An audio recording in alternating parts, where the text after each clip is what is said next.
교재 76페이지 보겠습니다.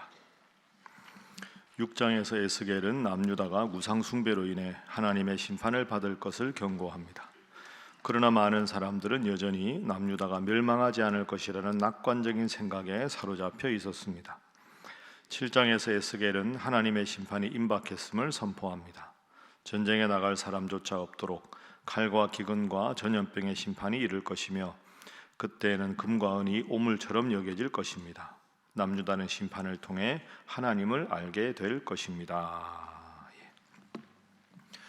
에스겔서를 우리가 지금 읽고 있는데 에스겔은 대예언서입니다. 그리고 그 내용이 아주 복잡하고 상징도 많이 있습니다.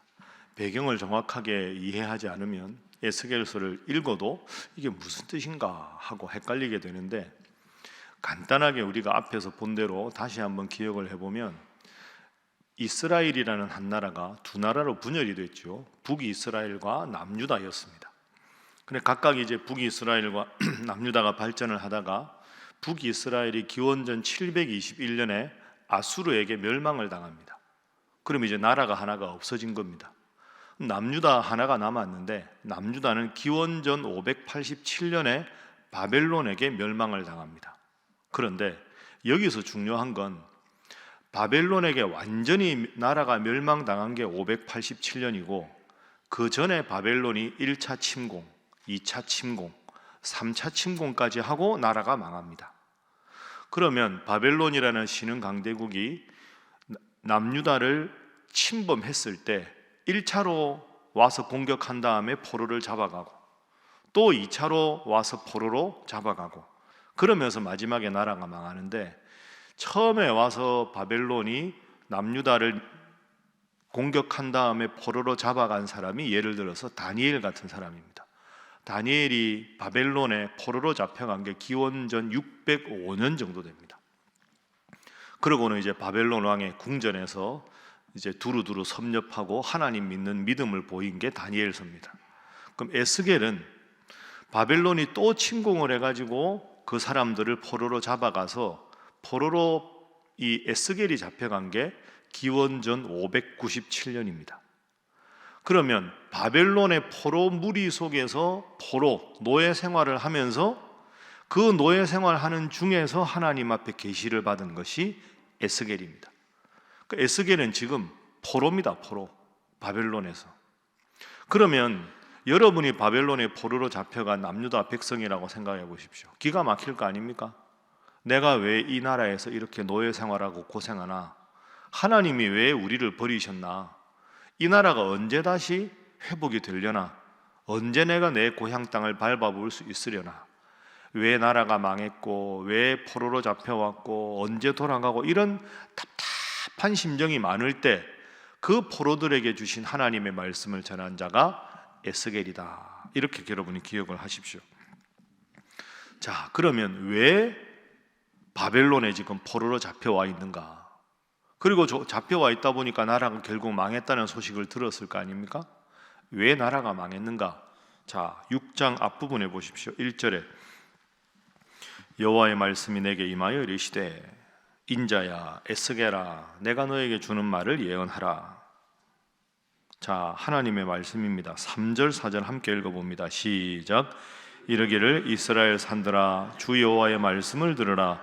주 여호와께서 산과 언덕과 시내와 골짜기를 향하여 이같이 말씀하시기를 나 곧 내가 칼이 너희에게 임하게 하여 너희 산당을 멸하리니 너희 제단들이 황폐하고 분향 제단들이 깨뜨려질 것이며 너희가 죽임을 당하여 너희 우상 앞에 엎드러지게 할 것이라. 아멘. 3절에 보면 하나님께서 산들아, 언덕들아, 골짜기들아 이렇게 말씀합니다. 그러니까 나라가 바벨론에게 멸망당하기 전부터 하나님은 계속 선지자를 보내서 우상 숭배하지 말아라, 나만 섬겨라, 그렇지 않으면 너희가 바벨론에게 큰 화를 당하리라고 수없이 예언을 하셨는데 그 예언을 듣지 않았습니다.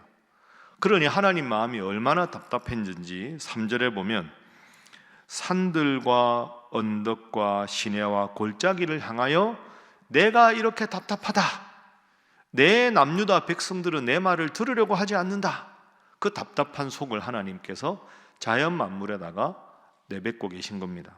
자, 3절 후반절에 칼이 너희에게 임할 것이다.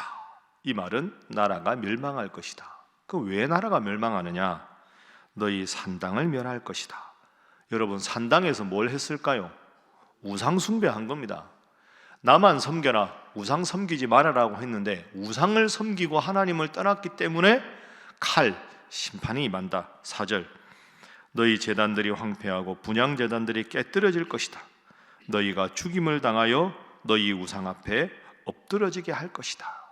그러니까 에스겔에게 하나님 이 말씀을 주신 이유는 왜 너희들이 지금 바벨론의 포로로 잡혀 있느냐? 너희가 나를 섬기지 않고 우상을 섬겼기 때문이다. 여기 와서도 정신 못 차리고 왜 우리가 이렇게 고생당하느냐고 나를 향해서 원망하느냐? 너희가 나를 버리고 우상을 섬겼기 때문이다. 그것을 분명히 깨닫고 회개해야 너희가 고국으로 돌아갈 것이다. 그 예언을 지금 6장에서 에스겔 선지자를 통해서 말씀하시는 겁니다. 그래서 오늘 첫 번째 기도 제목은 심판의 원인이 우상 숭배임을 기억하게 하소서 하는 것입니다. 심판의 원인이 우상 숭배임을 기억하게 하소서. 산당 이런 표현이 딱 나오지 않습니까? 우상 숭배 때문에. 그러면 여러분 오늘 이 말씀을 우리에게 적용을 해보면 나는 오늘도 새벽기도 나오고 집에서 온라인으로 말씀 읽고 하니까 괜찮다. 여러분 그게 아닙니다. 넓게 보면 제가 늘 강조하지만 우상 숭배는 다른 신에게 산당을 만들어 절하는 것만 우상 숭배가 아니고 하나님을 1순위로 두지 않고 하나님보다 더 중요한 것을 무언가 두는 행위, 그게 넓은 의미에서 우상 숭배입니다.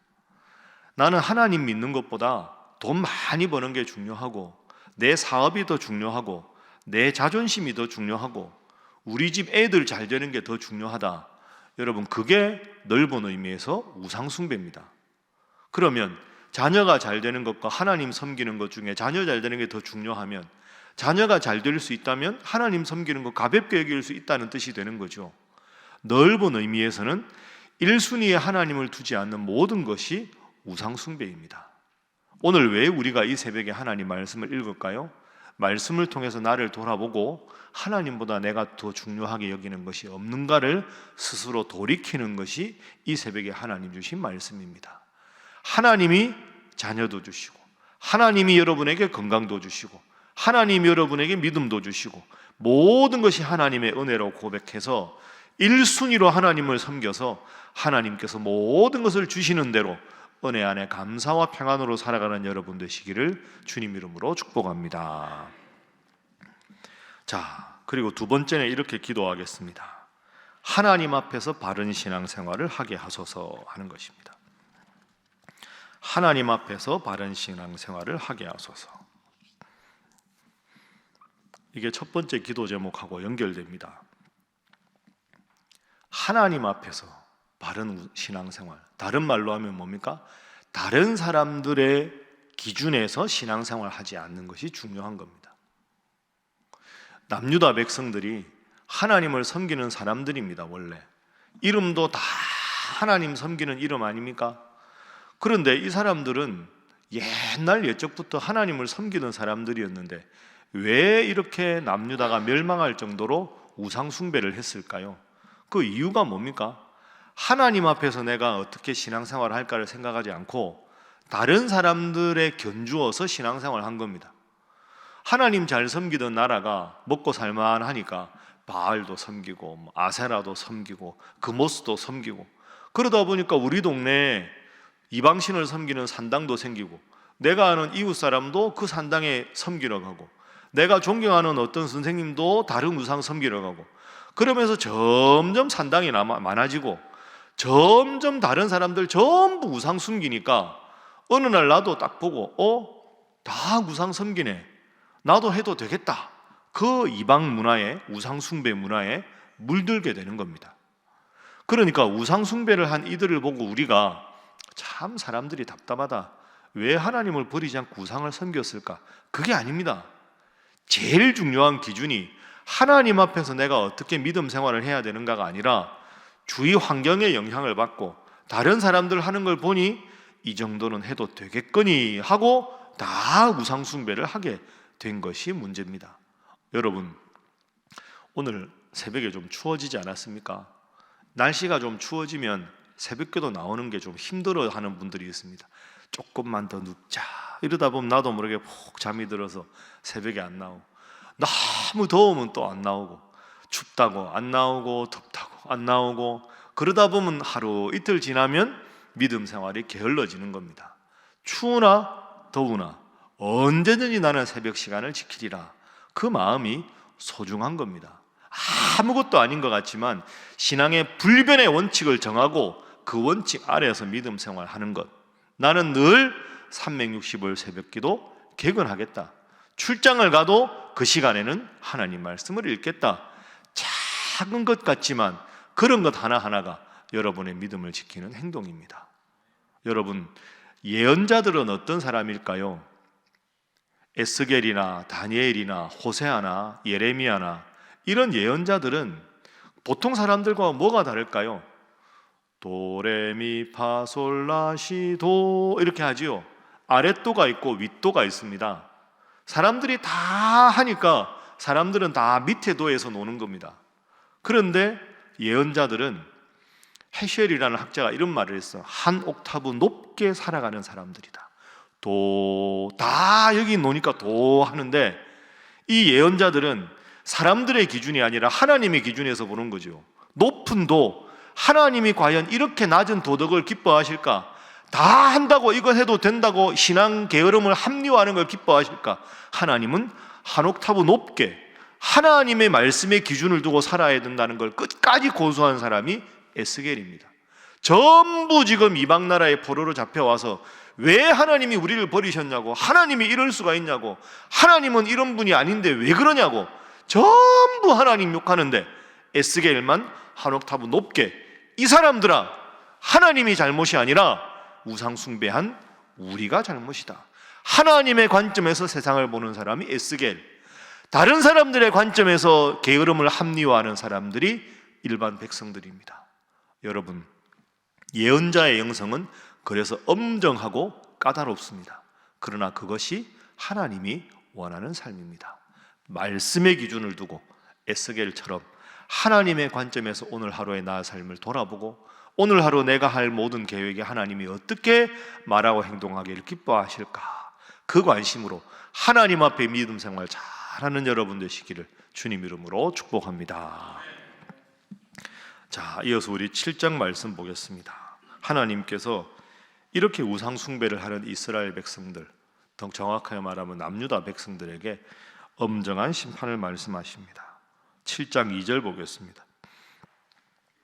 7장 2절 말씀 함께 읽습니다. 시작.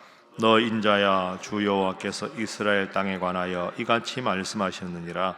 끝났도다. 이 땅 사방의 일이 끝났도다. 아멘. 하나님이 끝났도다. 너희들은 결국 멸망하게 될 것이다. 참고 참았으나 돌이키지 않았으니 이미 너희들은 끝났다. 이렇게 2절 말씀하셨습니다. 3절에도 이제는 내게 끝이 이르렀다. 내가 나의 진노를 너에게 나타내어 너의 행위를 심판하고 내 모든 가정한 일을 보응할 것이다. 4절, 더 이상 내가 너를 불쌍히 여기지 않고 긍휼히 여기지도 않을 것이다. 26절 보십시오.